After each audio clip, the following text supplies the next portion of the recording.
السلام علیکم ورحمة الله وبرکاته ومغفرته. یو محترم پوښتنه کړې ده چې په دا حرمین شریفینو کې چې کوم ائمه وتر راکوي هغه په 2 سلام سره. بیا بعضې علما کرام وایي چې د دې مذاهب نه دي معلوم، څوک مذهبیان دي څوک غیر مذهبیان دي، او که مذهبي سیخوم دی په یوه رکعت کې دا 2 نفل دي، نو اقتدا د مفترض په متنفل پسې نه ده سي. هغه څوک چې فرضي لمونځ کوي د هغه اقتدا په متنفل پسې نه ده سي، نو په دا 2 رکعتو کې خو دوی د نفلو نیت کړی دي. محترمه دې مسئلې ته به لږ وضاحت ورکړو. وتر یا وتر په زور د وو سره په فتحه د وو سره هم راغلی دی وتر، او په کسره د وو سره یا په زیر د وو سره هم راغلی دی وتر. وتر یا وتر هغه مقابل د شفع او د دو دی. یوه ته وتر او وتر ویل کیږي، او دغه رنګه تاک درو ته هم وتر ویل کیږي، 5 ته هم وتر ویل کیږي. نو ائمه ثلاثه لکه امام ابي یوسف و امام احمد امام زفر دا وایي چې وتر سنت دی. امام ابو حنیفه رحمة الله علیه واجب دی، او د حنبلاو مذهب دا دی چې وتر سنت مؤکد دی، اقل 1 رکعت دی، زیات 11 رکعت. او د شافعیو مذهب دا دی چې وتر سنت مؤکد دی، اقل 1 رکعت، کم اندازه 1 رکعت دی، اکثر 11 رکعت دی. نو زموږ په مذهب کې د امام ابو حنیفه رحمة الله علیه قول دا دی چې وتر 3 رکعت دی په 1 سلام سره، دا واجب دی. صاحبین وایي دا سنت دی. شافعیه وایي چې سنت مؤکد دی، اقل 1 رکعت دی، اکثر 11 رکعت دی. شافعیه وایي چې دا 1 رکعت دی جلا کوي، متصل دی نه کوي له دا نورو سره.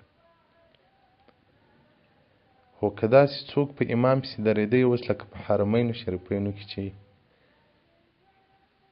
احناف هم پسې درېږي وایي په هغه ځای کې نو امام ته پکار دا ده چې متصل یې وکړي، منفصل جلا یې ونه کړي. نو دلته اختلاف دی د فقهای کرامو. بعضې فقهای کرام وایي شافعیو که وتر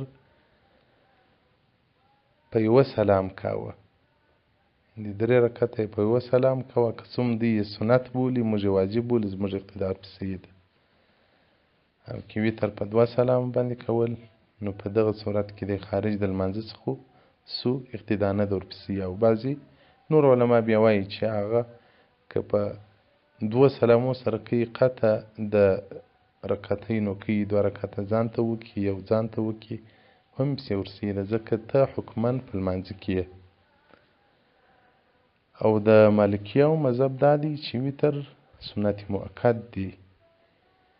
دا د هغه مؤکداتو څخه دي، لکه 2 رکعته د طواف موږ واجب بولو، دی یا سنت مؤکد بولي. الفقه على المذاهب الاربعه صفحه 308 صلاة الوتر یا صلاة الوتر.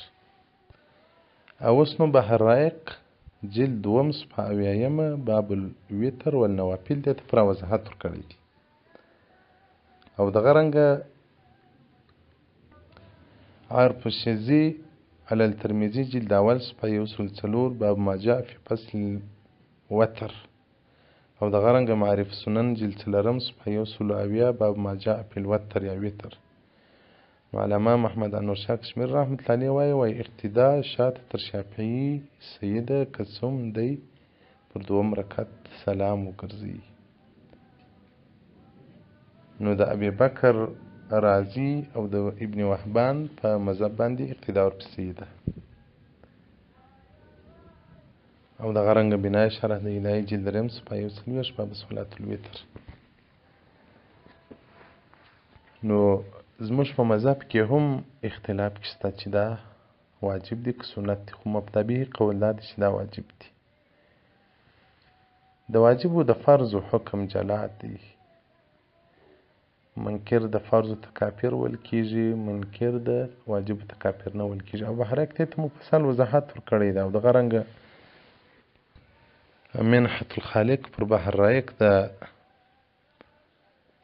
ابن عابدین رحمت الله علیه کتاب دی، جلد دوم صفحه نشي پدیدې ته پر وضاحت ورکړی دی. دا خبرې هم راوړې ده چې اقتدا د متنفل په مفترض پسې، نو دا خو فرض نه دی، قطعي فرض نه دی، خو اختلاف کې ستا دا هغه مسئله ده چې فقهای کرامو اجتهادي اختلاف کې ستا، نو دا فرضیت قطعي نه دی. نو چې دلته څوک دا سوال کوي و اقتدا د مفترض په متنفل پسې راغله، نو خو د دوی فرضیات قطعي نه دی، دا وجوب قطعي نه دی. خو زموږ په مذهب کې اختلاف کې ستا، صاحبین سنت بولی، امام صاحب واجب بولی، شافعی سنت بولی، حنابلای سنت بولی، مالکی سنت بولی. شافعی وای سنت دی اقل یو رکعت دی، زیات 11 رکعت دی، برکت 3 وکي که 15 وکي وای صحیح دی.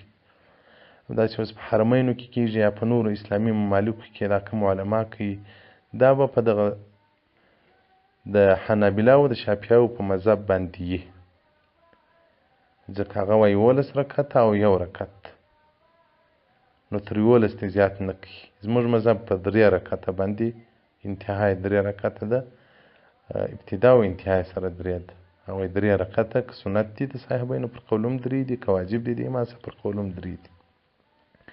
نو دغه ائمه چې کوي دا د 3 رکعته عقیده دی ورته لري، خو په 2 سلام سره کوي، نو خو دې سنت بولي. نو زموږ مذهب واجب بولي، ماسې ولا صاحبینو.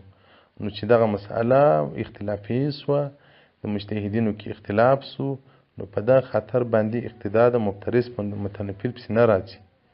او بعضې علما هغه دلایل وړاندې کوي چې رد المحتار د امامت په بحث کې وایي په هغه چا پسې ستا اقتدا نه ده صحیح که ستا په مذهب باندې هغه خارج د لمانځه څخه و، یا ستا په مذهب باندې هغه منافي د لمانځه څخه. اوس لکه د یو چا د بدن څخه وینه راوځي، د شافعي، نو ستا اقتدا نه ده پسې ورسئ، ځکه ستا په مذهب باندې د اودس مات سو. دغه مسئله دی تر هغه ځایه لاندې کوي چې دا خو دومره اختلاف راغلی چې د نه صحت او د صحت. نو محترمه که بحر رائق جلد دوم وکتل سي، او بنایه وکتل سي، او دغه رنګه منهاج سنن وکتل سي، بیا به انشاءالله الرحمن په دې کې څه مشکل نه وي. او پروش کال ما دا یو خبره کړې وه مال په وتر کې افضل اولا دا ده چې سړی د تراویح ټولې خپله وکړي، که په حرمینو کې څوک یې هم په خپل کور کې د تراویح وکړي، مسجد نبوي ته دې نه ورځي، مسجد مکې ته دې نه ورځي. بیا چې ورلې بیا نو هلته مخالفت ما کوه چې په زرهاو په کروړهاو انسانان په وترو لمانځه باندې ولاړ دي، ته ورته ناست دي. بیا که ډېر شک درلوږي، اول خو شک په دې کې نشته، که ډېر شک درلوږي ورسره ویې که دا خلکو نظر ځان ته مه رااړوه، بیا یې وروسته اعاده که. زه خو اول د شک خبره نشته، ما خو خپله پسې کول نه مې بیا اعاده کول نه مې راګرځول، ځکه دا کتابونه ټول زما تر مخ تېر سول. نو چې زموږ په مذهب کې لا اختلاف دی چې څوک یې سنت بولي څوک یې واجب بولي، فرضیات یې قطعي نه دی. اوس د ماپښین لمونځ ته په یو چا پسې نسې کولی چې هغه نفلي لمونځ کوي یا سنت لمونځ کوي، ته د ماپښین د لمانځه اقتدا پسې وکړي، ځکه دا د ماپښین 4 رکعت خو دا قطعي فرض دی، په مذاهب اربعو کې فرض دی، په دې کې فرضیات کې اختلاف نشته. نو په وتر کې اختلاف دی، نو چې په یو شی اختلاف پیدا کړي پکې وسعت پراخي راسي، پکې سپکوالی او خفت راسي. نو زه نه پوهېږم چې پخواني علما چې په مدینه منوره کې وه هغو نه ولې نه کول، د هغو کار دی، زه پر هغو باندې رد نه لرم. نو داسې اوس ګوره ډېرې مسایل شته په حرمینو کې چې دغه نه تاسې پوښتنه کړې ده، دغه د مازدیګر لمونځ قبل الوقت دی زموږ په مذهب، ځکه زموږ مذهب دا دی چې تر مثلینو بعد به د مازدیګر لمونځ کېږي. اوس دلته په حرمینو کې یا په نورو اسلامي ممالکو کې هغه د مازدیګر لمونځ تر 2 چندې نه مخکې کېږي. نو خو زموږ مذهب دا دی چې قبل الوقت لمونځ نه دی صحیح، بعد الوقت قضا دی ادا نه سوه. نو دلته بیا چې د مازدیګر لمونځ تاسې کوئ، دا لمونځ تاسې ولې پسې کوئ؟ دا خو بیا په کورو کې کوئ، بیا حرمینو ته راځئ، دغه لپاره هم لمونځ پسې کوي. دا که عالم دی که عامي دی په دې پسې لمونځ کوي. او دغه رنګه په مکة المکرمه کې چې فقهای کرام د محاذات مسئله راغی چې په صف کې ښځه ودرېده څو خلکو لمونځ فاسدېږي، بیا د ستا صف فاسدېږي. نو په مکه مکرمه کې خو امکان نه لري چې زموږ پر مذهب باندې دی یو لمونځ صحیح سي، ټول فاسد دي، ټول فاسد دي. نو هلته بیا ولې موږ لمونځ کوو؟ ګوره دغه د محاذات مسله هم اجتهادي ده، اختلاف دی. نو چې اختلاف سو موږ پروا نه لري، قطعي نه ده. نو چې اختلافي سوله وسعت پیدا کېږي. دغه رنګه ده د وتر مسله. زما یو استاد و چې حاجي تکریم ده راته وویل دا لمونځونه په حرم مکي کې کوه بیا ورته اعاده کوه راګرځه وایه. ما لولي ویل دا د محاذات مسله.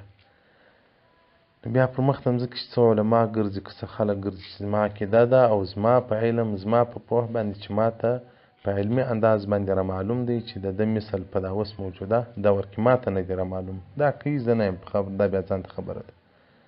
زما مرشد و زما پیر دی، هغه ته بیا زه ورغلم. ما دغه لمونځونه ځان ته څنګه کوم؟ د ډېر هغه زما استاد چې و هغه د ده شاګرد تېر شوی دی، د ډېر خوا بده که هغه ته ډېر درد رالی. ویل دی دا څنګه خبر تا ته کوي چې لمونځونه بیا راګرځوه یې. ویل دا اجتهاد مستدفعي مسله ده، اجتهادي مسله ده، اختلاف کې راغلی د خپل منځ کوه. نو بیا ته شک هم نه دی کې راولېدلی. نو په دغه اختلافي مسایلو کې چې د فقهای کرامو د مجتهدینو اختلاف راغلی، په حق کې دومره تشدد ده، دومره دغه کول چې پر یو چا باندې ناحق خبرې کول، یو څوک ناحقه متهمول، دا به زه زما په فکر بې انصافي بولم. که څوک په حرمینو کې لمونځ پسې کوي دي که نه کوي نه دي کوي، زما په څه چې څوک ما څه پوښتنه وکړي چې زه یې وکړم که نه وکړم، زه ورته وایم ویک او دا چې بل عالم ورته مه یې کوه. نو خو بیا دغه په کولو کې زما په کولو کوي، دا چې زما په کول کې بیا د بل چا په کول نه کوي. والسلام علیکم ورحمة الله وبرکاته.